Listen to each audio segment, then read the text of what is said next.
Hello, hello, hello, and welcome to another Gameplay Day Wildcard Basic Deck Building Guide. Today we're going to be looking at Locke, and we're going to just build a deck. We're going to explain their abilities, we're going to explain why I'm picking um, the different things that I'm picking within the deck, and if I can, I'll try and give you scenarios so you know why I'm saying.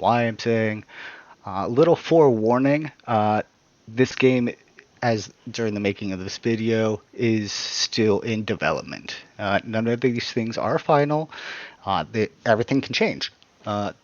The abilities can change, the way the character looks can change, the monsters in the deck can change, the abilities in the deck can change, wild cards can change, all of those things can change. So just be aware of that. The only other warning I give you is that uh, I out of the available characters right now, I'm Locke is the worst with me. I don't know why. Well, actually, I do know why, but I have the worst synergy with Locke personally, and that has to do with my playstyle. It doesn't have to do with him as a character because him as a character, honestly, is probably the best character in terms of just making me want to rip my hair out. And we'll get into that and all of that good stuff. But just forewarning, I don't have the best synergy with him because I am a support tank type of player. I'm really good as a support or as a tank, uh, also as a mage in other games. But my predominant play style is support and tank. That's why I'm really good with Bulgar. That's why I'm really good with Neva, is because their abilities work in ways that synergize with my playstyle. Whereas Ragna and Locke are a little bit harder for me because those don't go with my playstyle. So, as a tip, when you're picking your character, be sure to try them all out because you're not going to be that great with every character. You're not going to enjoy every character. And so you're going to want to experiment and um, find out who's best for you. I will say that you could be one of the people that hard locks a character for the life of a game. I do not recommend that. It's good to have a main, just don't hard lock your main. The reason being is that uh, the character can change, which is one thing that's kind of known, but additionally and more importantly, you change. You as a person changes, the way that you think changes, the way that your play style works changes. So, for example, in the past, I was more predominantly a damage focused playstyle. That's why I also mentioned mages. I used to be a really dominant player, but then with me testing games and me just playing games for 30 plus years, 35 plus years, it's even more than that. I don't want to talk about it, but for all the years that I have been playing games, there have been a plethora of different games that I have played, a plethora of different games that I've broken, and a ton of games that I have enjoyed. But with that comes experiences of playing games. Plus, I mean, just growing up from a child to an adult, my play style changes. So depending on how old you are, that's also a factor to take into consideration. Some characters in a game can be super complicated and they're considered specialist characters or specialized characters.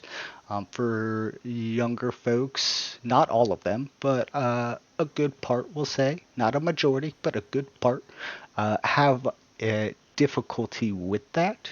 Even as adults, there are tons of people that have difficulty with that. It's not necessarily due to age. but it is still a factor.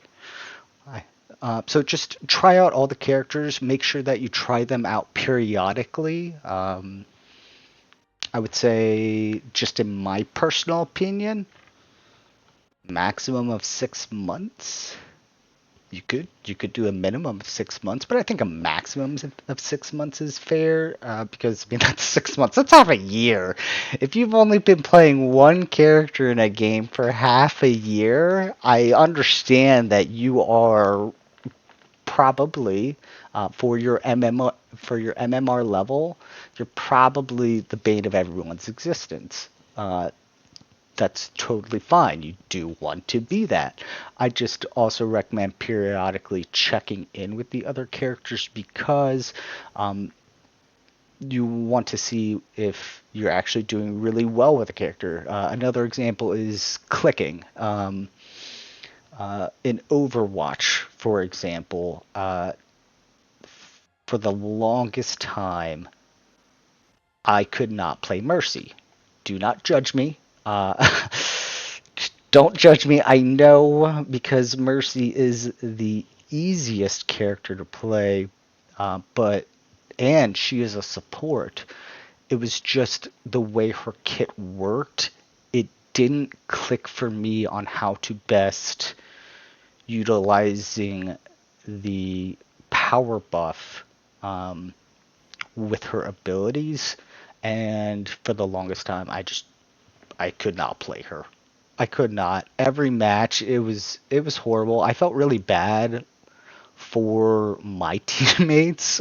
Anytime that I decided, you know what, I need to go back, see if I can learn something, see if I can actually be better. This is supposed to be the easiest character in the game, and I still cannot play that character. Like, I can now, not as good as everyone else, but I had a click moment. And so now when I play Mercy, I actually play her as a medium level player.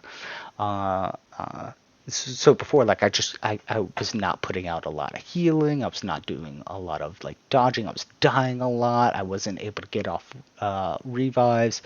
And then it had been like 6 months to a year, probably like a year, honestly, because there are so many characters. I don't check on every character within a 6 months, because that's, if you're playing League of Legends, that's not going to happen.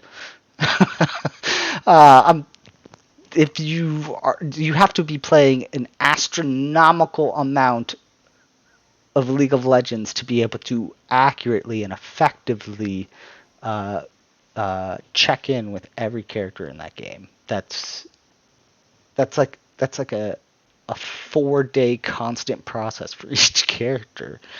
That's disgusting. But anyways, so yeah, I started clicking with Mercy. Everything was starting to make sense. I was like, oh, you need to actually, because I play a mouse and keyboard. I was like, you actually need to hold in the control before you hit the shift for your jump dash. Everything was starting to click. Oh, I need to switch out and like fine tune the handling of like where I'm aiming, who I'm going to be aiming at to get that next damage booster, health. So everything started clicking for me.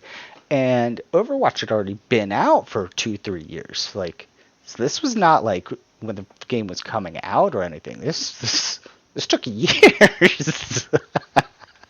But then, like, it finally clicked, and I was like, okay, yes, there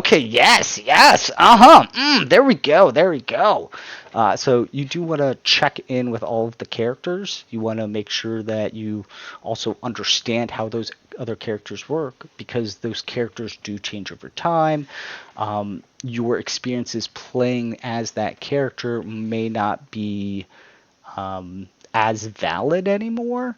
There might be new things. There might be missing things. There might be things that you thought were still applied that don't apply anymore. Like an extra damage piece that was on the character hasn't been on the character in like 3 months, and you just didn't know because you haven't tried out the character in a year. So it's always good to check in with your characters, and just know that not every character is going to be your best character, and not every character is going to be the worst character. It's about how well you can use the character, how well you can use your play style and the way that you play to be able to effectively use the character. So just keep that in mind. Outside that, we're gonna actually get into all this stuff, explain everything, and yeah, if you enjoy it at some point, give me a like, give me a subscribe. You don't have to. I barely do it myself in YouTube, but when I see it, I like it. Yeah, so let's get into it. So with Locke, Locke is one of your damage characters. He is quick damage. So Ragna is slow. It's big, but over time damage. Locke is big here and now damage. The difference between them, the two that you'll really notice, is the speed. So Locke is your warrior, or Ragna is your warrior, your main kind of like attack type character, whereas Locke is your assassin. They're quick. They do their movements quick. They get in real quick. They get out real quick. They're great at jumping in and out, as opposed to just staying in there. If you want to be sustained fighting inside, then you're going to want more Ragna. Whereas with Locke, you can stay on the outside of the main area, keeping safe, and then quickly jump in there, and then do what you're going to do, and then when you need to, quickly jump back out, so that you're not really losing health, but you're doing a ton of damage. So that's kind of my opinion of how Locke works. Might not be right, might be right, I don't know. But that's how I see it. If you see it differently, awesome. You know something I don't know, so you have an advantage. Let's go. All right, so with his abilities, he has a dash. When he dashes forward, he is applying a time dilation on any opponents he hits. So he has to go through the character or monster.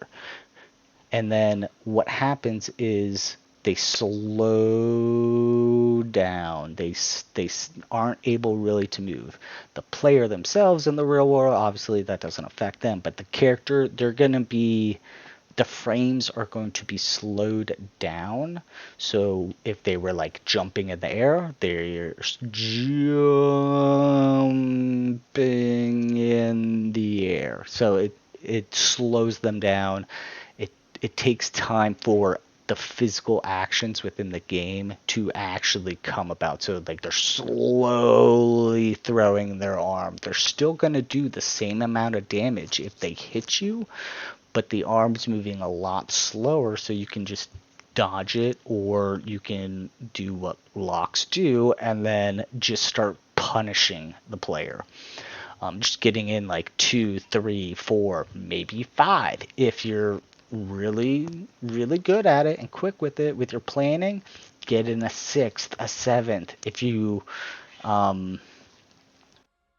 use the deck that they are already thinking of banning in the game, then you can probably get like 8, 9 cards. I don't know if they actually are, but I heard that there's a lock deck out there that uh,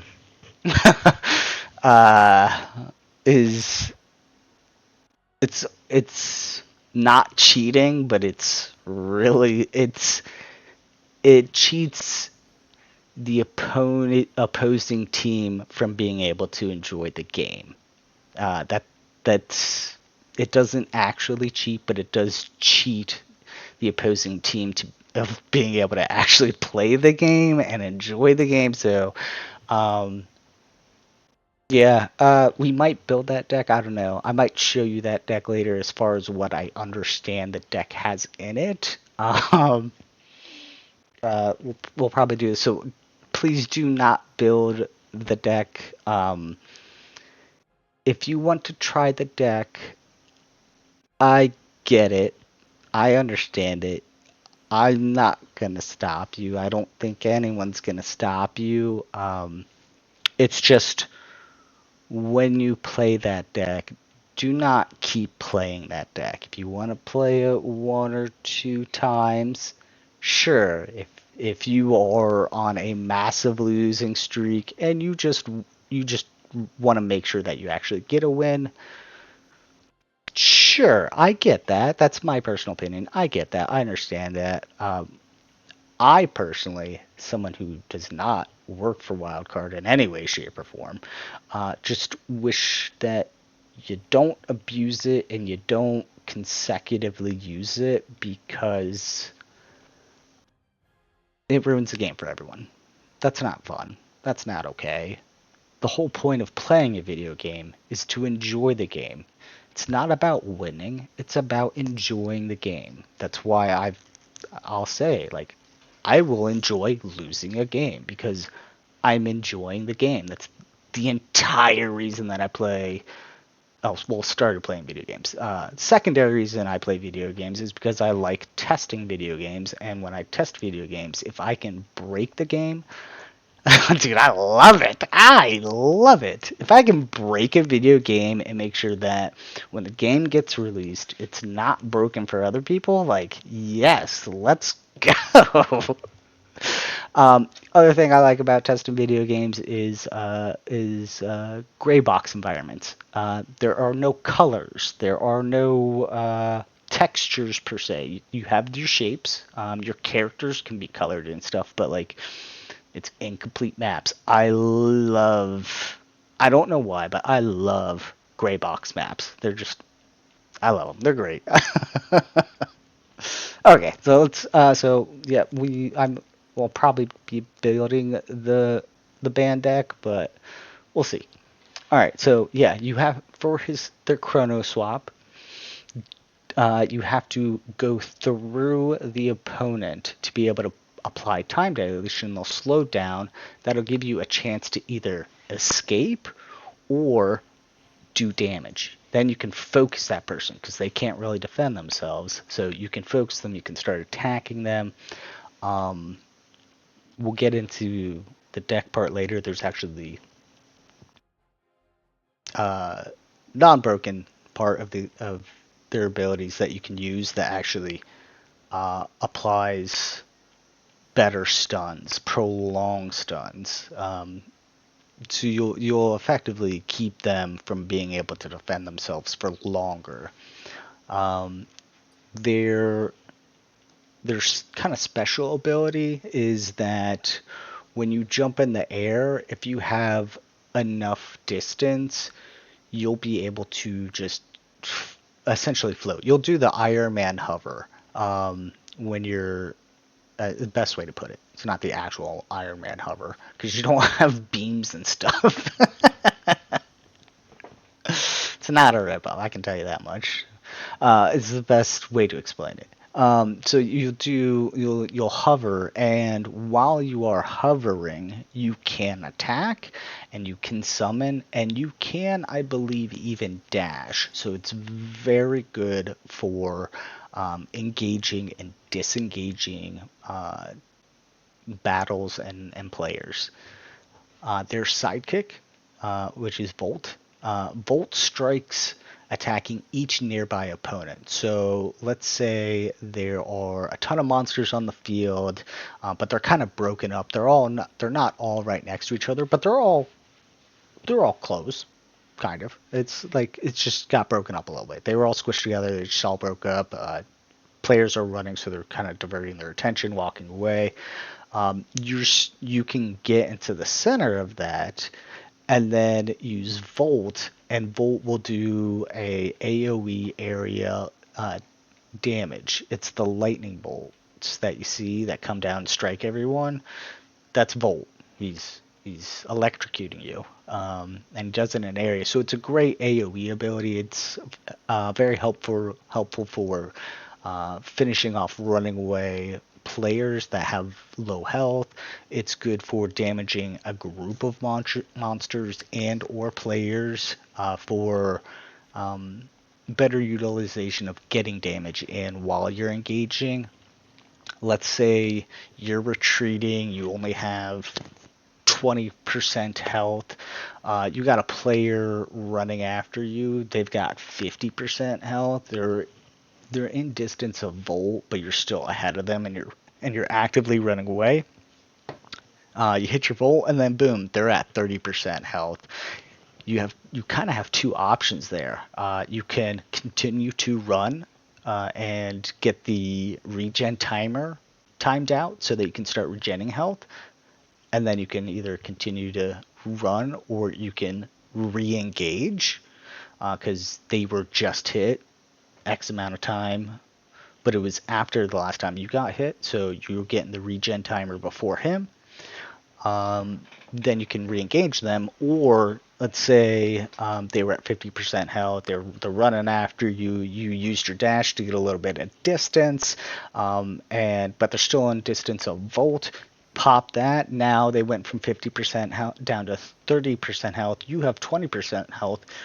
I mean, if you are confident in your ability, you can then engage them, and that 10% health difference, I mean, if you're not facing a lock, or like you're just really confident about how quick you can hit them, you can probably knock them out before you even get down to 10% health.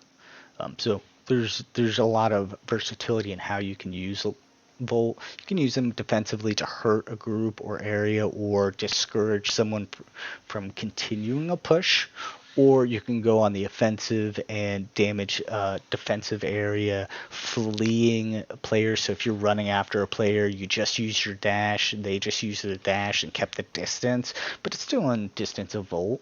Then you can use Volt and either potentially just knock them out or get them critical health, and at some point they're gonna run into a wall. So at some point you're gonna get to them. If anything, if you just needed a moment to save up some mana, you can throw a monster out ahead of you to close that distance more. Hopefully they're a ranged monster or just a fast monster, and they can probably clear that distance to knock out the player there.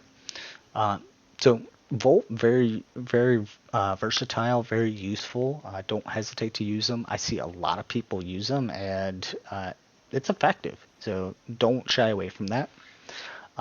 His passive is Temporal Engine. Locke's engines gain power each time he deals damage and lose power each time he takes damage. What that means is that Locke will be able to fly higher or jump higher or dash faster, because the power, is that right? Yeah, it's engines. I thought so.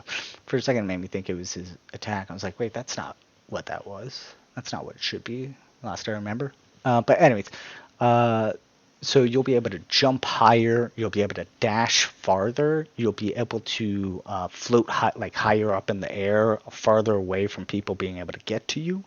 Your dash will be longer, so you'll be able to engage quicker or disengage at a farther distance, to a farther distance. So it's really good. Just be wary that let's say you hit somebody 3 times and then you get that power up. If they hit you 4 times, that power up is completely gone. If they hit you 3 times, I believe the power up is completely gone. If they hit you 2 times, it's like you only hit them 1 time in regards to power up. So you want to make sure that you're hitting more than you're getting hit to keep that power up, to keep it at whatever the maximum is. I don't know if there is a maximum, but I would assume so, because if there is not, then you could potentially hit enough times that you could either fly out of the stadium or you could fly completely across the stadium. So I believe there is a maximum. I just don't know for sure. In regards to their ultimate, it's full send. This is a great ability. This ability can make or break a a live or die moment. This can make or break a match. This can be a full turnaround. You could Locke's ultimate, if played correctly, can take a match where you only have 20% of your central core's life left, and the enemy team has a full gorilla and full core, and his ultimate can change it to where you just won the game within like 20-30 seconds. It's that powerful if you use it correctly. So I'll explain what it is and how I believe you should use it by giving you some examples. But again, play the character, try them out, see if it works for you. So what happens is Locke can get into the air, and then he basically freezes there. But what it allows him to do is he is allowed to throw a full hand of cards. It so it's not all hands of cards. It's only 4 cards, but with your 4 cards, there is no mana restriction. So let's say you have used all of your mana, you have 0 mana, then you have 4 cards you can instantly summon out. Let's say you used all of your mana on some low level monsters, like the punks, the Cact crew, and the Blitz boys and the Shooter crew. So you all like real low level ones, but there's multiple of them. They all come in sets of 3. For the most part. And then you have Infernus and Jans in your deck, and you also have Florifent in your deck. Then you can throw them out, all 3 of them. Heck, you could realistically even do like 4 level 8 monsters and have Gord in there. I just don't recommend you do that. That is, you got to be careful with your mana at that point. But if you could pull it off and you had all 4 of those in your hand with full send, instantly all 4 of them come out. No restriction on the mana for 4 FOR, 4 FOUR cards. There is no mana restriction for those 4 cards, so you can instantly throw them out.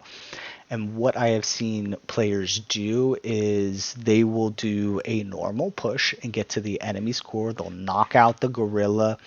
They will hopefully knock out both enemy players, and then Locke can then use their ultimate to instantly throw down 4 cards, and you have a whole new army, we'll say, or X number of high mana units all out, all attacking the core, all doing that high damage, and all having high health. So even if the enemy team comes back, even if they get back to the core, there is still a noticeable chance that your monsters and you will be able to completely eliminate the core before they're able to either eliminate all of the monsters to be able to focus on you, or before they're able to eliminate both of you. I know, though, if the timing's right, like you just got to the core and they're just now spawning back, there's a good chance they're going to kill you. It's just part of it. But there's a little bit less chance that they're going to kill both of you. So you'll still have, hopefully, that second person on the core to be able to finish it up, but by able to summon 4 monsters instantly, you could do an Infernus or Jans plus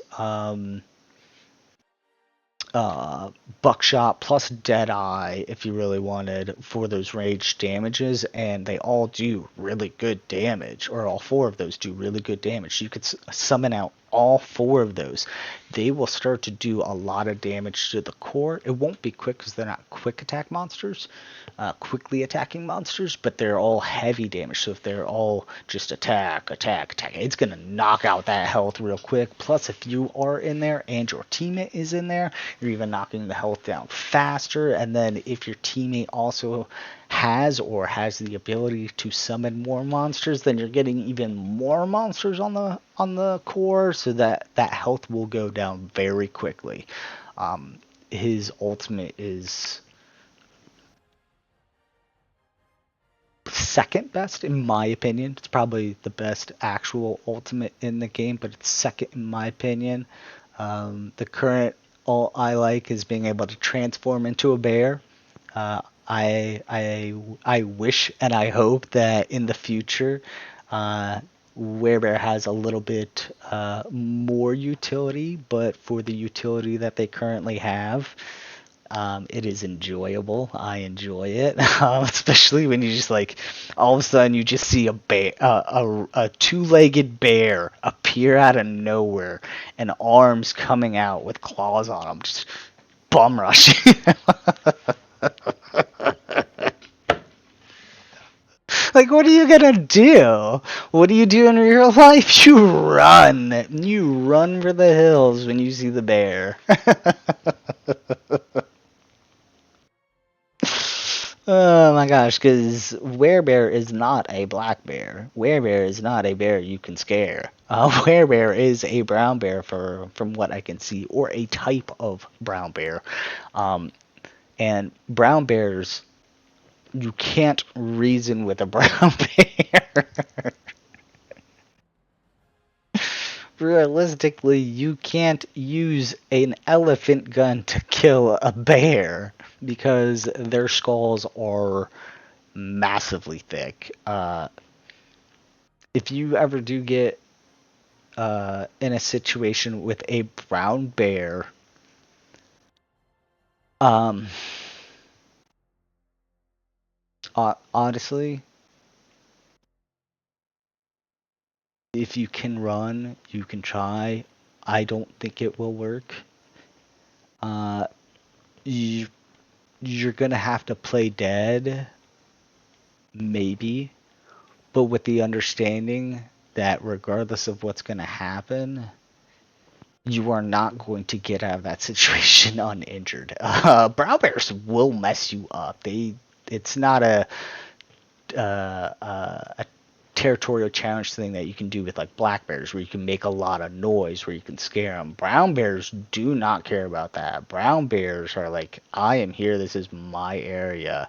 You will have to physically remove me to get me to do anything. So don't ever mess with a brown bear. Preferably never go near a brown bear, because even though they are extremely adorable, they are extremely dangerous. But I digress. Okay, back to Locke. For his ultimate charge, just like the other, really, I thought it was for every hit. Okay, so I'm a little bit wrong. I just learned something. For Locke, I thought it was like the other characters, and that you have to actually get physical hits in on characters, but it looks like it just is a charge over time ability. That's not bad. That's not bad. You don't have to worry about getting those hits in. You can actually worry about surviving by like jumping in real quick, doing some damage and jumping back out. You don't have to worry about staying in there to get the damage hits in. So that's good. I do say maybe the timer's a little bit longer, but I don't know. That might be just from me starting out, and knowing that it takes time for you to with hitting to gauge your ultimate on the other characters. So I don't know. Uh, I don't have too strong an opinion of how long it takes to get that. But anyway, so it's really good. You just gotta wait around for it. All right, now let's get into deck building. All right. So with Volt or Locke, he has a little bit less to choose from, but that's okay. They are all very strong in their own aspects. First one is precision engineering. Volt's attack have a chance to deal critical damage to opponents. So not only are you getting that free AoE damage, there's a chance that it will be a critical, and that can do a lot of damage. So that's really good in versatility for both offense and defense. You can use it offensively to potentially critically damage the defending monsters or a player that is running away from you. It's really good for defensive because you can potentially critically damage the attacking monsters or the player that's attacking you and getting right up in your face. It's a free attack to everyone, and if it happens to be a critical hit, that could be the difference between you living and dying. So let's say you're in a situation where somebody's at 40%, 50% health. You're at 30% health, so not a big difference. But you're both swinging. You're both kind of juking around each other to like miss and be able to hit. And then all of a sudden, boop! You get Volt. Psh, they're gone because they just got critical hit. They just puff away.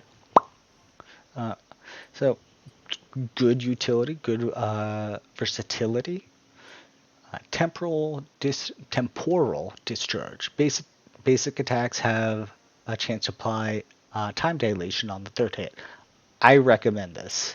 I really recommend this, especially if you can hit your hits. I definitely recommend this because in addition to your dash being able to time dilate and slow down the monster or character, your third hit also will have a chance. It's not a guarantee, but it'll have a chance to also time dilate. So if you have somebody coming in quickly or like running away from you quickly, you're able to dash through them and get that time dilation.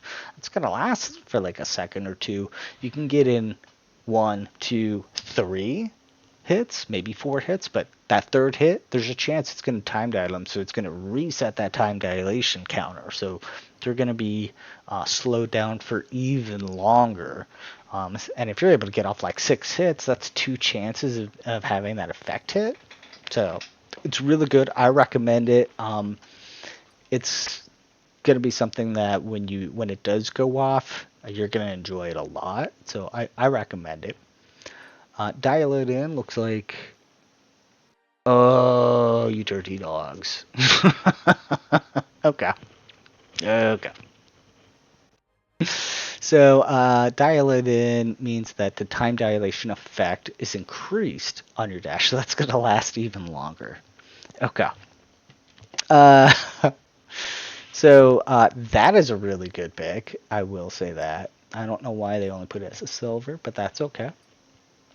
Harvest Energy. Last hit an enemy drops an ultimate charge pickup. Oh, yeah. Yeah. No, I have not seen many people using that recently. I forgot about that one. It is actually really good. If you are an aggressive, quick hit player and you're able to get in those last hits on monsters and players, it's actually really good.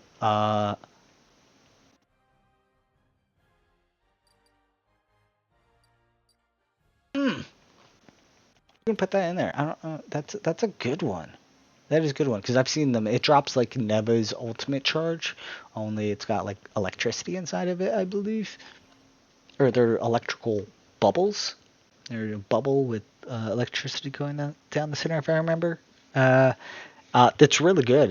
You can get a ton of those to pop off, kind of like when Neva destroys or knocks out a player or a monster, how a bunch of them pop out. Same thing happens with Locke. It's really good, so you can get full send a lot more. There's a lot more opportunities to get it. So that's a good card. I do recommend it, especially if you find yourself having uh,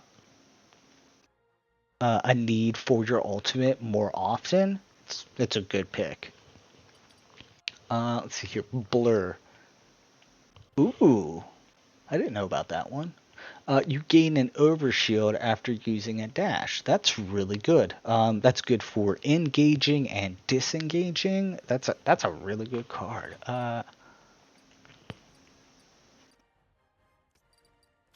Okay. So like, let's say you're you're at your core defending.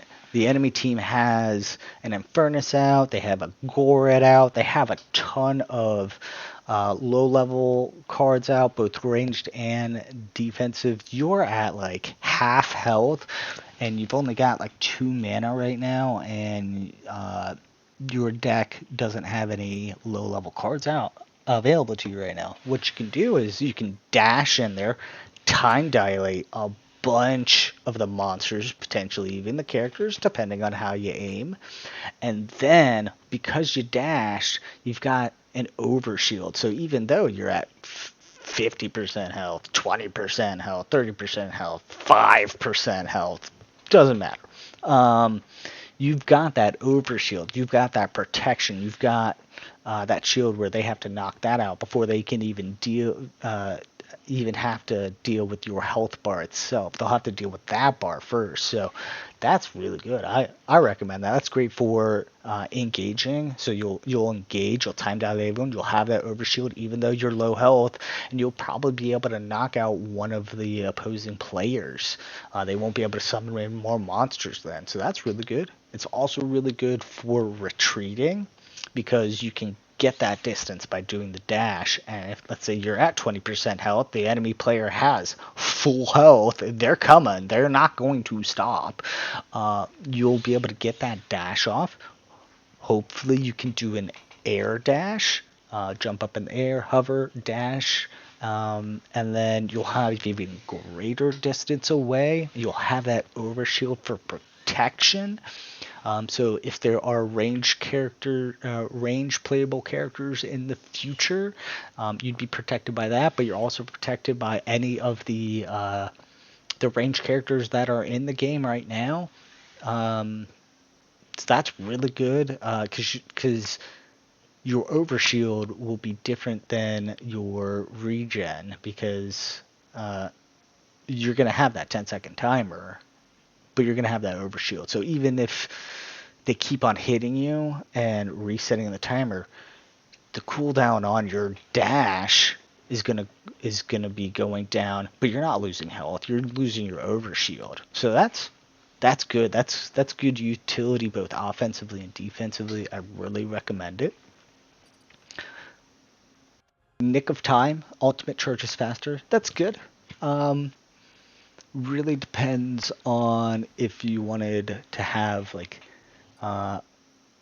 harvest energy or where you want to be able to get a quicker ultimate, or if you just want a passive way to get your ultimate quicker. That's good. That's really up to you. I wouldn't necessarily have that in my deck per se, but for people that are starting out on Lock or people that are more focused on the physical actions within the game as opposed to a timer on your screen, that can help them to get their ultimates a little bit quicker. So that is a good option for new players and even experienced players, in my opinion. Evasive maneuvers. You gain overshield when using your special abilities. That's a good one. That's a good one. So, for example, let's say you dash in. You have blur also equipped. Dash in, you get an overshield. You have your like 30% health. You got your 2 mana. Everyone starts focusing you. They take out your overshield, but in that time you were able to get off your Volt because it only takes a second to press a button and have that engage. So Volt goes off, giving you another overshield, so they haven't even had a chance to touch your health, but already you've gone in there, distracted them from your core.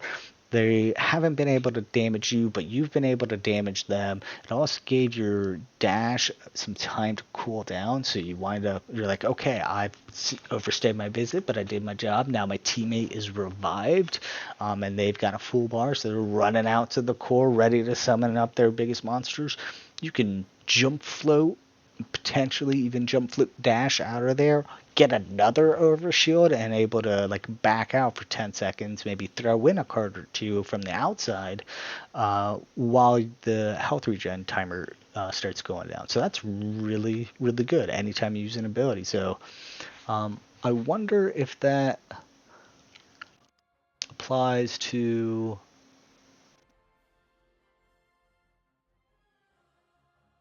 dash. Could it just replace blur?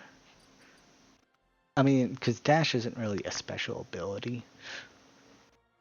But you could get an overshield while also using full send, your ultimate. So when you use full send, you are position locked. That's why it is better to jump up, because you can't maneuver around and change the initial point of throwing out a card. And it does take time to do that unless you like speed smash a hole through your mouse like 15 times going just trying to get the click off. It's going to take you a moment. You'll be vulnerable, so that would be really good for your full send as well. So that's also a good pick. Just having a general overshield. But yeah, let's take a look at these.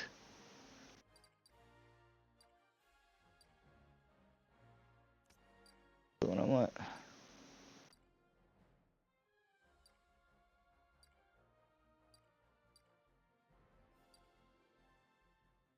Yeah. Get that critical damage in. You get increased time dilation from dashing through opponents.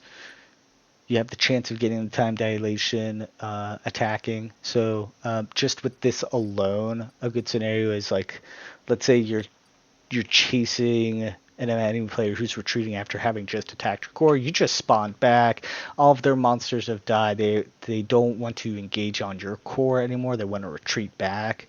You're able to get close to them.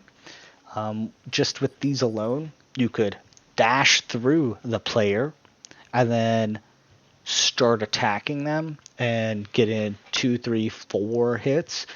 On that third hit, let's say it does the time dilation effect, so you've just dashed and time dilated them. Then you do your 3 hits, they're time dilated again. Maybe they just got out of time dilation for a second, maybe they didn't. Depends on how fast you hit them and so on and so forth. But maybe maybe it was just as it ended, so like they just fell to the ground as like slowly falling to the ground from a jump, and it was just long enough for them to hit the ground, and then that third hit time dilates them again, so it starts the whole process over again, and then by that point you've done 50% health, we'll say 40%. So they have 60% health, and then you wind up using your Volt, and it also winds up being one of the critical attack ones. So now you just did an additional 40% damage on the character. So now they only have 20% health, and this all happens within the span of 6 to 7 seconds. You would be able to basically just wreck the person. Time dilation lasts for 2.5, 3 seconds, somewhere around there. And so you could do like 2.5, 3 seconds, and then another 2.5, 3 seconds. So that's 5, 6 seconds of just the opponent being slowed and not able to do anything. You've effectively removed them from the game. Don't abuse this, please. Just don't abuse this. I know I'm talking about it, but don't abuse it. 'Cause I don't want to play against this in a game. I've played with it. I have played against it. It shuts people out of the game. It's still fun, but I mean, don't be a troll. Use it if you want to. I get it. It's fun. Sometimes you need that little enjoyment. Sometimes you need to mess around in a game, and you're just like, you know what? I need a game where I just murdered everyone to the utmost best of my ability. So I get it, but that's not something that you should have to need every time you play a match. Might be something that you want every match, but that's not something that you need every match. And there's a difference between wanting something and needing something. Um, and needing to win is a thing. It's just not an every single time kind of thing. I can't know of any real world life threatening situation that involves a video game outside of the movie war game where you would need to win every single time. So don't abuse it, but it's really good, just even in and of itself without you abusing it per se. It really depends on the chance that this happens and the chance that this happens that you can get that really, really big hit. The chances aren't high, but they still happen. So when you get them, celebrate them.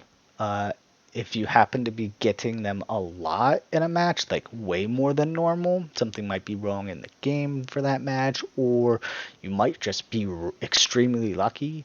In those situations where you're extremely lucky, please do not abuse it. That's all I ask. As one wild cards player to another, don't abuse it. All right, so now on to his deck build.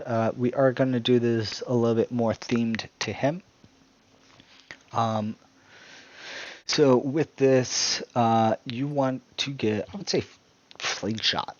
Fling Shot's going to help you with being able to engage quickly. It can be used for disengaging quickly, but I don't recommend that because in the way to be able to use them to engage quickly, the other player team is able to easily do the same thing using your monster. So be careful with using them. I only recommend having them on your side of the map, so it's pointing away from your core. Uh, it's good for advancing. It's good for the other team to disengage, but it's also good for advancing. Honestly, just thinking about it, I am gonna remove this. We're gonna go a little bit hard on this deck. First pick, Ribbit. As I say in most matches, Ribbit is one of my go-to guys. They are really great. They have the time dilation ability within their attack. So in addition to your dash attack and your third hit chance attack, you can also have this as an attack for time dilation. All you have to do is throw it at the opponent's feet or monster's feet. The first attack and every attack will time dilate them. You'll be able to get at least one hit off with using them when you summon them, unless somebody's really lucky. But they are great offensively and defensively in that they can shut out the enemy player or the enemy monster for a moment, and for that moment, you can either decide to use that to escape or to attack. It's really up to you. But he's great for it. Will definitely help you out in attacking and defending. They are not a slow-moving monster, so they will hop across the field pretty quickly. Not the quickest, but pretty quickly. They're really good. So I definitely recommend them. As far as one of your lower tier monsters, I would say Tadpole, because you're getting that multiplying effect when you summon them. So you're going to have one, then two, then three, then four, then five, then six. You'll be able to have more value out of them as time goes on. You'll be able to use them to help stall the enemy's advance or help push your lane or just do surprise distracting damage. I have seen and I have done it where I've thrown Tadpole in very weird positions and they'll just come from the side out of nowhere and all of a sudden there's like 6 tadpoles right behind the enemy player just attacking when they're like, what is going on? Granted, they will kill the tadpoles very quickly, but still distracts them because they have to deal with that, with having to deal with the damage. I've thrown them in front of advancing monster groups, and so the monsters then focus them. They have to stop moving so that they can attack. So they're really good and versatile for both offense and defense, stalling out enemy monsters, stalling out enemy players. You can even throw them, like if you are running away, you can throw them right in front of you, have them spawn up, and then any player that's chasing you has to then go through or around the tadpoles that are now focused on that player and deal with that situation. That gives you more time to be able to disengage. Or if, let's say, you're going towards the enemy's core, they're defending, they're focused on the core, you run down to lane 2 to the jet stream, you jump up, and you see one of the enemy players kind of off to the side by themselves, no real monsters right next to them. You can throw out those tadpole right at them, spawns up around them, starts attacking them. The player then will have to focus on that. If you're up in the air, you could possibly, without them noticing, just hover right above them. And at that point, you have a couple options. You could just throw down another card. Let's say you threw down Invictus, just a surprise Invictus, just shows up.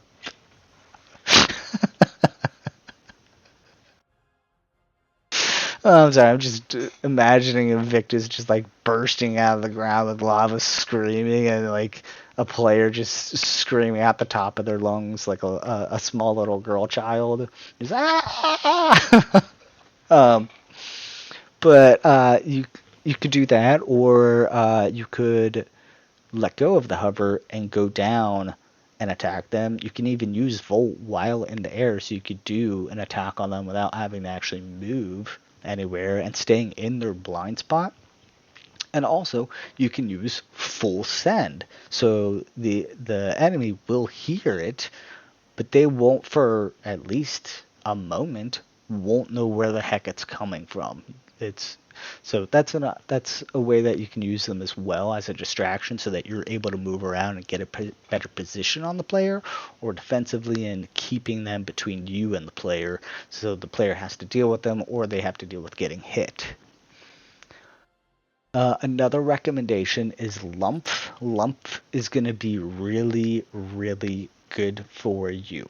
Uh, Lump does good healing. He does an initial healing, and then he does healing after the fact, but it tapers off.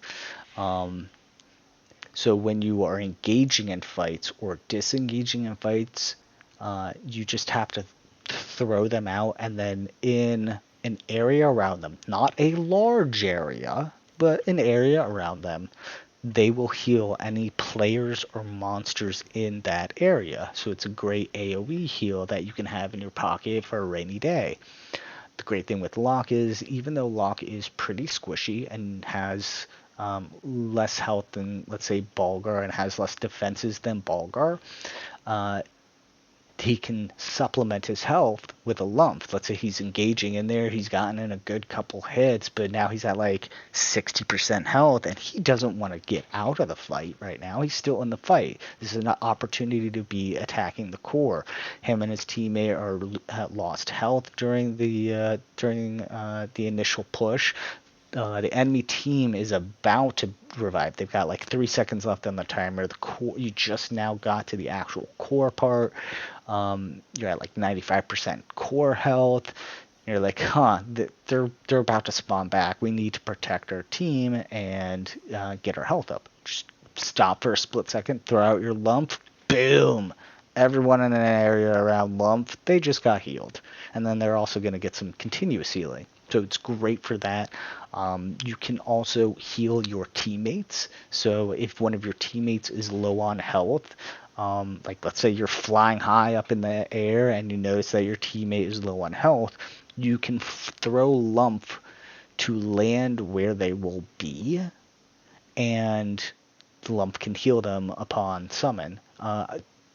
do make sure that you aim when you are throwing them, because myself and what I've seen other players do is they will completely miss when trying to heal teammates. You have to aim either a little bit ahead of where they're running, or make sure that they're not moving around. You got to be a little bit careful. You got to do it right, because the area around Lump is not big. It's just an area around Lump. So be careful about that. Great for throwing at your own feet in the middle of a fight. It'll heal you up. Let's say it's a 1v2 situation. They've gotten a first and a Jans. You were just frozen by the Jans. You were able to get out because you like pressed dash while you were in there, and it finally engaged, and you were able to get out of the time dilation. But you are only at like 10 health because they're two-timing you. It's 2-on-1. You're at a vast disadvantage. You need to get out, so you dash out, but one of the enemy players is a Locke, so they dash with you, and you're like, oh my god, like no, I need to get out. I need to get away. I need some help. Like, this is not gonna work. You got Lump. You can just throw them at your feet, and it'll heal you like a good amount. So definitely recommend Lump. You can also do Vita Drop.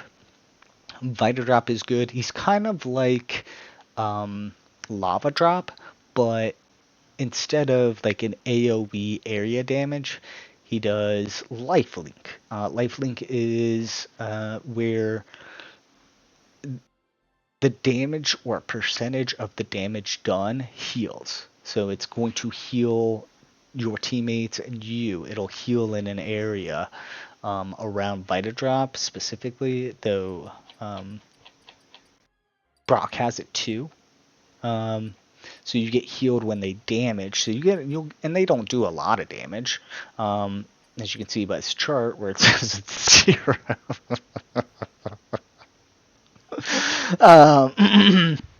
But technically he does damage, but it's damage that heals you. So it's a good emergency heal. Like, you don't have to use it. It's one of those things where like you're at 2% health, his attack will bring you up to 10. It's great like emergency health, just not my top pick. Another pick I would say, and this is to help with your lane pushes, is Spord. I recommend Spord a lot. He is honestly my favorite character in the entire game right now. Spord spawns units. They are just miniature versions of him, but they do not reproduce themselves. Spord will walk down a lane and make the little, I call them spodes, to make the little versions, and they will go down, and he will continue to spawn them over time. Oh, I guess they call them trooplets. But no, spodes are better. My little spodes.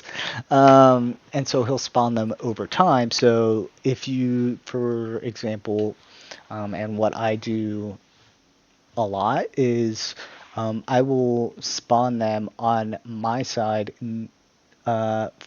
back, like towards the core back, but all the way against the wall of where the lane starts for going under. You don't want it too far back or it'll register as the center lane. You actually want it forward more, and then they'll walk down that lane. But while they're walking down that lane, they'll be able to spawn in their little spodes, and then it's more monsters on the field. You didn't have to summon 3 additional monsters. They got summoned for you, and you didn't have to use mana. There are bonus points when the wild card is below and active, so it's out there available, and it's got the shield on it, because what will happen is Spord and all the little spodes will attack that shield. And what that means is that instead of advancing down the lane more, they're staying there. That's more time where Spord has to be able to summon more spodes before they actually reach the core. So instead of having three or four spawnings of the Spode boys. You can get six. You can get five, six, maybe seven. I've seen personally when spawning 1, 2, 3, 4, 5, 6, 7, 8, 9, 10, 11, 12, like 12. So four sets of them. By the time they get to the top of the ramp, and that specific time I'm thinking of, the wild card shield was up for that summoning, so they stayed back. They were able to get that additional summon or summons. I don't know how many actually go through, and there's players down there too. But I was able to at least get four of them off. So that's 12 little mushroom men marching along with Spore. And that's a lot of monsters. That's 13 right there. You only summoned one, but by the time they got to the core, you've got 13 of them. So that's good for advancing your lanes as like side map awareness. It doesn't have to be part of your direct attack damage kit. It can be off to the side. It can help supplement your team's defensive actions that need to be done to keep the enemy team from getting to your core. It's a great asset to be able to have that. So I do recommend Spore. They can be used defensively, but predominantly they're more offensively. Defensively, you can throw them behind your core or your gorilla, and that'll at least allow the opportunity for one, if not two spawning events to happen. So by summoning one, you'll have four monsters defending, or you'll have seven monsters defending. So it's a really good. It's got versatility, and it's good defensively, but it's way better offensively. And it's kind of like the George Foreman grill. You just kind of set it and forget it. You just throw it to the side, let it do its thing. If you want to summon other monsters to go down the lane with it, by all means do it. But you can just kind of throw it out there and set it and forget it. Oh man. So, Watch is good, but I don't think I would recommend him. I would recommend Chrono Drop. Chrono Drop on summon, like Lava Drop and Vita Drop, does a damage effect. But instead of actually doing damage, it creates a time dilation area.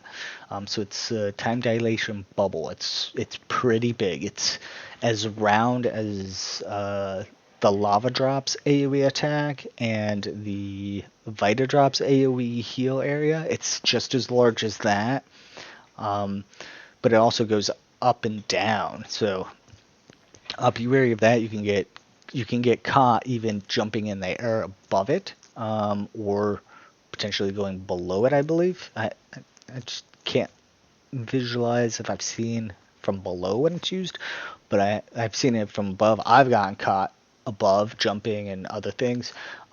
It's going to work really well into your Locke kick, because Locke has a chance of time dilating on the third hit. They have time dilation when they dash. You can also have Rivet. That's another time dilation. And then Chrono Drop. That's a fourth time dilation. So, I do not recommend using the combination that I am about to recommend. But what you can do is you can, let's say there's a player, they are full health, they have an Invictus and a Goret, and it's actually 2v1. What you can do is you can charge them. Don't dash yet, but you can charge them. Throw out your Chrono Drop. Hopefully you get all four of them. If you don't, it's okay. Don't worry about it. We got a process. We got a plan.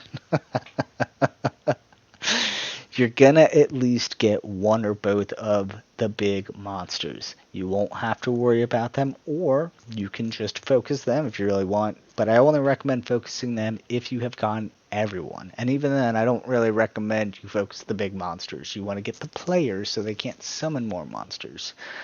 If you're able to do it, focus Chrono Drop summoning on the players, and it will slow them down. That will give you an opportunity to either run up on them or dash up on them, and then you'll be able to start attacking them. If you just run up on them and either the effect stops on them or the chrono bubble pops, whichever one happens first, you have that dash ready to go as you're putting in your 1, 2, 3 hits to get that chance to be able to actually do it. You'll be able to actually chrono drop them there and then attack them maybe before you even have to use your dash. Your chrono attacks freeze them more, and then you have that going, and then the chrono dilation stops, and you're like, oh no, I still got 2 hits before I can do another cycle of potentially getting time dilation. You've got your dash, so then you can dash them and time dilate them, and in the time that time dilation happens for your dash, if you have the card available, you can then throw Ribbit at their feet, and and Ribbit will attack them and then time dilate them, and that'll give you an opportunity to get 1 to 3 more hits off for a chance of time dilating them more. And then maybe they are time dilated, and then they weren't able to kill Ribbit, and they're by themselves, and so Ribbit is focusing that player, and so Ribbit gets another opportunity to be able to time dilate the enemy player.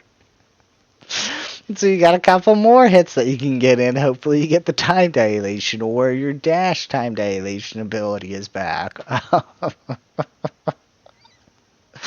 I don't recommend using that combo at any point in time, ever when playing wild cards, but that is a combination that you can do in the game. As far as a good range character, this is good for both offensive and defensive. It's predominantly used for defensive purposes, and I recommend predominantly using it for defensive purposes, but this actually can be used very well in offensive purposes. For example, let's say you are down below and you notice that an enemy player is attacking the wild card shield. What you can do is you can run up on the enemy. As you're running up on them, off to the side, throw out your Deadeye. Your Deadeye is going to focus the closest thing, closest monster or player, but it'll start doing damage to them. If they don't have any monsters with them, then it's focusing on them, and Deadeye does good damage, so he's going to help you dwindle down the enemy player's health. It's gonna really help you out, and he'll run away if they're getting damaged. If the enemy player has a monster or 7 with them, he'll start attacking those, and that'll help to lower the number of monsters that you're gonna have to deal with and take down.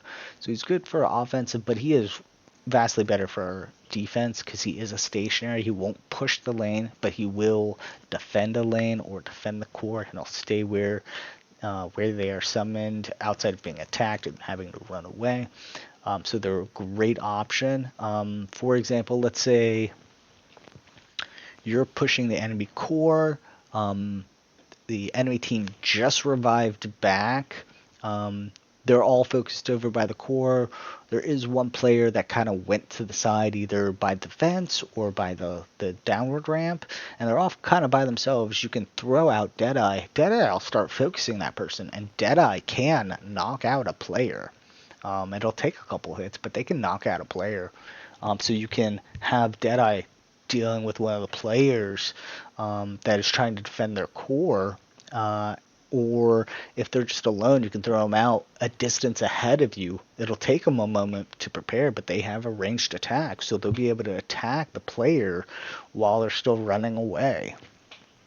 So there's options for offensive. I recommend them predominantly for defensive, but it can work when doing surprise attacks on characters that are alone, much like an assassin does. Another recommendation I would give you is Fendor. Fendor's going to help you out a lot. On summon, he provides an overshield to you and your teammates. It does apply to monsters as well. So you can get yourself an overshield if you're low health and you need a little bit more protection. If your teammate needs a little bit of protection, or your monsters need a little bit of protection. First situation that comes to mind is we had just knocked out both enemy players. We were attacking the core, and I had some Cacta crew, and I had a Cacta king, and I also had my teammate had out a Goret. The Cacta crew were missing a little bit of health along with the Cacta king, like just 5-10%, something like that. And I knew that the enemy team players were about to be coming out, so I was like, we're about to win this. I can kind of waste this. I wound up throwing it just directly on the monsters, and it gave the monsters overshield. I will say the real secret though with Fendor is overshield works on the goalie. It does not work on the core, but it does work on the goalie. So if you want to protect your goalie, like you just revived, your teammate just got knocked out, the enemy team's running up on your goalie. They have 3 large monsters, a couple small monsters.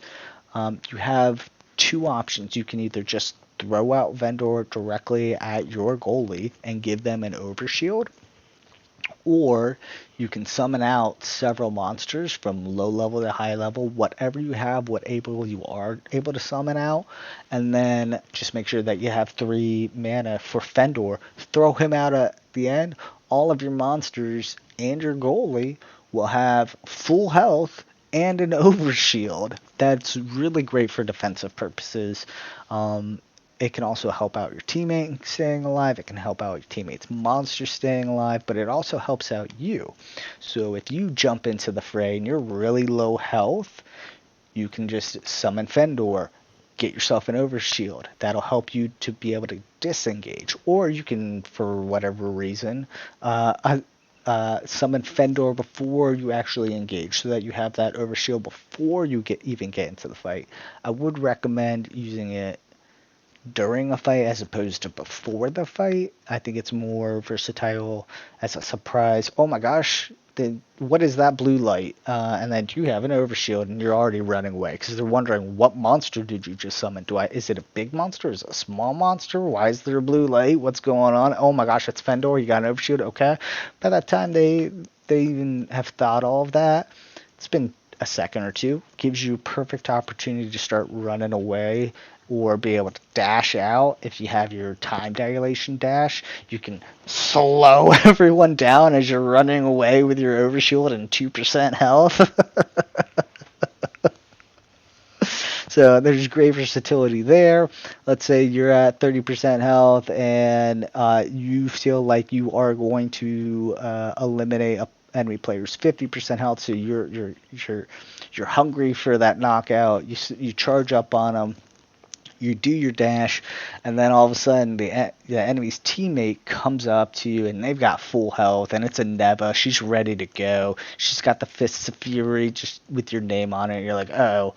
You can throw down your Fendor and give yourself an overshield, and possibly even the opportunity to be able to finish off that first enemy player, and have an overshield before Neva, like right as Neva gets there still, or like you're still attacking that first character and you're getting hit by Neva, but you have that overshield on you, so that's going to take 1, 2, 3 hits for you. So even if you're on death's door, you still got a little bit of a buffer. You can probably get in that kill real quick. So I definitely recommend Fendor. He's going to be a great option. Another one is DFA. DFA is great because they are extreme high damage. They're great for throwing out and doing extremely high damage. So I definitely recommend them. Their downside is that after initial summon, they're kind of just dead in the water outside of when the blade gets broken, then the little minion comes out. But they are extreme high damage. They summon instantly when they hit the ground, kind of like everyone else. But they do extreme damage. They can one shot pretty much all of the characters. Like I learned that recently. Before I thought it was like 60% of their health or something, but no, it's outside of apparently Neva. DFA can one shot all of the player characters. So that's an extremely offensive tool. It's really good. I really recommend it. That's going to help you out a lot.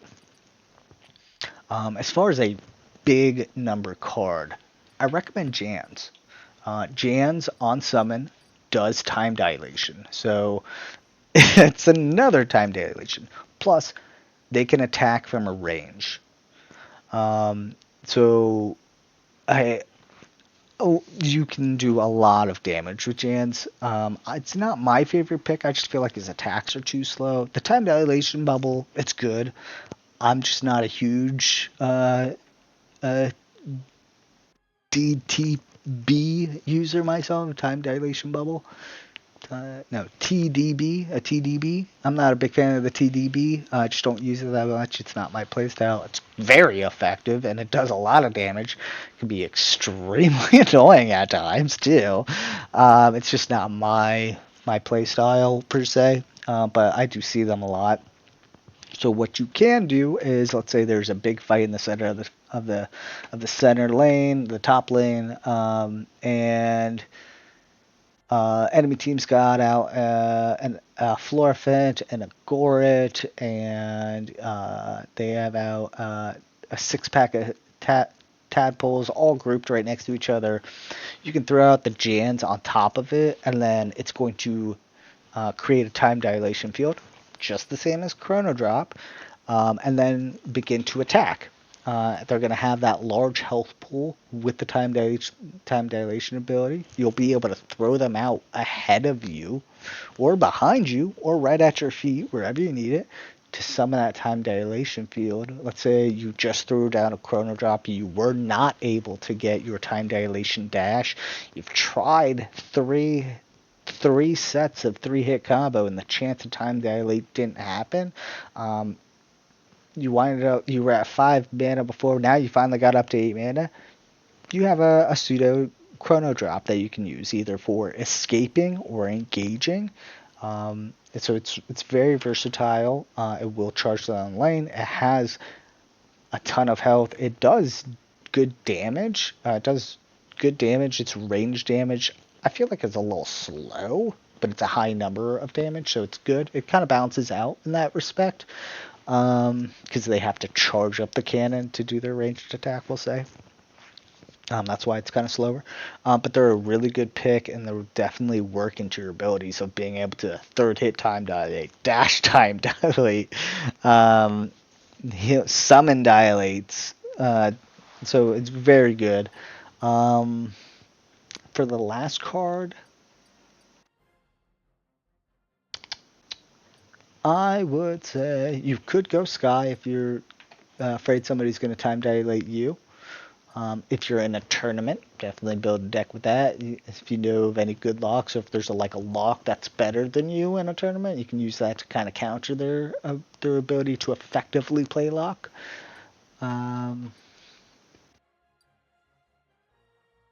Honestly, I would say Chonk. Chonk is probably going to be good. I was going to recommend Shell Shock or Beakit.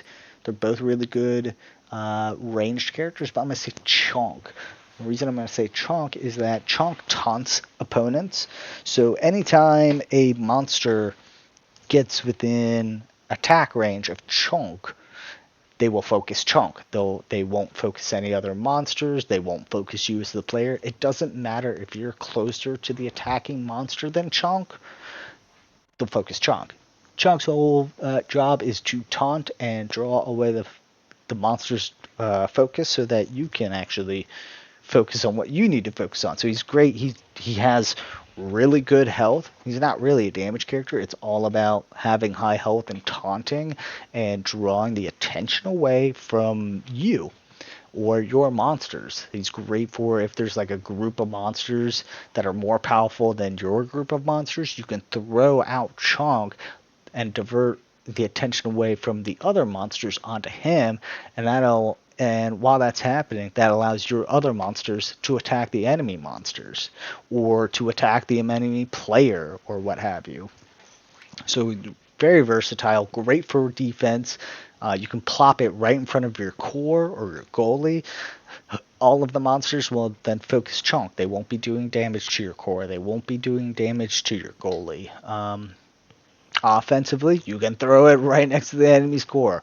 They'll do a little bit of damage, but any monsters that the enemy team summons out to defend their core, it's just going to focus Chunk. It gives you extra time to be able to attack, both offensively and defensively. So I really recommend those. As far as wild cards go, I am going to recommend Astral Rejuvenation and Cooldown Reduction. This Astral Rejuvenation, it means that you can throw out more monsters because you're getting mana faster. That extra mana boost, that's going to help you to be able to get out either a large number of low-level cards, or it'll better assist you in being able to get out one, maybe two large number cards, depending on how you play it. Though, unless you're Locke, getting two large number cards out really quickly is not easy. But this can help with that a little bit. But it's still going to make it so that you have more options and more opportunity to summon your monsters. So it's really good. Cooldown reduction is kind of self-explanatory. It's going to cool down, reduce the cooldown of your abilities. So it's going to reduce the cooldown of your dash. It's going to reduce the cooldown of your volt. And so you can have your time-dieting dashes sooner. You can have your volt critical attack abilities quicker. So it's really good. As far as your extra ability, it is kind of a toss-up between Tranquil Shielding and Heroic Fortitude. Either you need a little bit of extra health, or you want a safety buffer shield, though you can already get shields from other abilities. It's like you can get it from using your dash, or I thought there was one other one. Nope. Okay. Well, you can still get it from using your dash. You don't necessarily need to get the Tranquil Shielding, because you can get it from your dash. But if you don't want that ability card, but you still like having Overshield, then you can remove that card, pick whatever you want, and then equip Tranquil Shielding. It's really about your playstyle. For this build, I'm going to say Heroic Fortitude. I want that 50 extra health. It's just a little buffer zone on my health bar. I'm quote unquote not worried about getting hit too much because everything is frozen in front of me.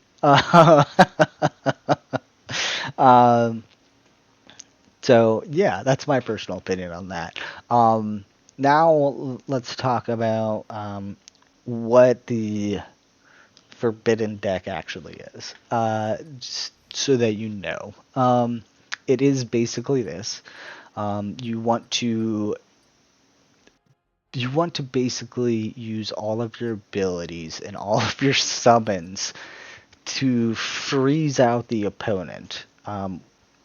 What I mean by that is I've had this happen to me. It's so annoying. I hate it so much. I have done it to somebody, and it is so sweet. The nectar, the nectar of the gods. Please do not abuse this combination. It works. Just don't abuse it. I want everyone to enjoy this game, so I thought about not even mentioning this, but again, everyone deserves the opportunity to be able to enjoy fun moments within a game. I just don't want them to abuse the fun moments. So here is the combo that you can do. A little bit has to do with luck. A little bit has to do with just trolling, kind of. So, what you can do, let's say there is a group, the enemy team is fighting. It's a 1v1. They've got some monsters, you've got some monsters. Doesn't matter what monsters. They could have 4 level 8 monsters. It does not matter. So, what happens is you will. Dramatic pause. Dash into the opposing character, which will time dilate them. Time dilation lasts about 2.5, 3 seconds, I believe. It might be a little bit longer than that. It might be a little bit less. They're always changing it, so I never know. That's just my best guess. But so that's going to happen. That means the character can't summon things quickly. They can't change attacks quickly. They can't use abilities quickly. Everything is slowed down. So even if they hit right click to summon, the animations for the character inside the game actually have to go through the motions of throwing out the card. That takes time. They're slowed down during that. So you have 2.5, 3 seconds to be able to get in 3 or 4 hits. If you are lucky, you can then get a third hit time dilation ability on them for another 2-3 seconds of time dilation. Then you can throw out your Ribbit as well, who will do a time dilation attack, which means they're still under time dilation. They can't move. Then you can also throw out a Chrono Drop and create a field of time dilation. And there are variations on how you do this. Some of the monsters are out of place on purpose. And like what you're supposed to do are out of place on purpose. Then you can throw a Chrono Drop, and that creates the time dilation field. So they're time dilated even more. So now we're at like 10 seconds of time, straight time dilation. Then, just as Teardrop's time dilation wears off, and you're lucky, you have the mana for it, you throw out Jans, and you time dilate them more. But I mean, realistic combo is you try to throw out Jans or Chrono Drop first. It'll time dilate in the air. You have a higher chance of time dilating them. In addition, if you do use Jans, they have the opportunity of doing additional attacks, whereas Chrono Drop, that is just the attack, but that doesn't really matter. The whole purpose was to get the time dilation on the character. So they're slowed down. That gives you the opportunity to either throw out Ribbit, who will then gear up to start attacking while the character is still in time dilation, to then deliver more time dilation, which means that realistically you could just strut your way on over. You don't even have to rush. You could do the slow man walk over to your opponent, and let's say you did the Jans first, then you waited 2-3 seconds, then you throw down your Chrono Drop to redo the time dilation, and then immediately throw down your Ribbit. And that way, Ribbit's gearing up for his first attack, but the player's still time dilated. Time dilation starts to wear off, and then Ribbit suddenly hits. And then once that's done, you can dash through the character to time dilate them again. And then turn around and start attacking them. Or even you could attack them first while they're still time dilated, potentially get off the third hit time dilation. So they're time dilated again, and then use your dash as a guaranteed additional time dilation. What winds up happening is you can lock out a player from being able to play the game effectively for like a respawn timer's worth. There were some complaints, not only from myself, but I saw other people complaining about it. It is extremely annoying. Please don't abuse it. I understand if you use it like 1 or 2 times, you want to try it out, you want to see what I'm talking about. Sure, that's fine. I get that. That makes sense. Just don't abuse it, because on the flip side, let's say there is a better lock than you, and there's always going to be a better lock than you, and they use this on you, you are not going to have fun. You're going to be a lock that was locked out That's what's going to happen. So if people abuse it, it's going to be a problem. I don't recommend you doing that. Do you want to try it out? Sure. If anything, they may shorten the time of the time dilations so that you can't use the combo. I would rather have the time dilation effects be longer because people aren't breaking the game, aren't abusing it. Whereas if everyone is abusing it and no one can do anything because everyone's picking lock and just time dilating the other team completely so that no one can play the game, you're going to force the developers and the makers of the game to have to address that issue. And that could mean the elimination of a character or an ability or something else. I don't want those removed. I don't think you want those removed. So don't abuse it. Don't force their hand in having to remove it. Never do that. Never do that in any game. That's why things get removed, is because people abuse it, they break it, and then the developers are like, well, now we have to take it out because like no one's having fun.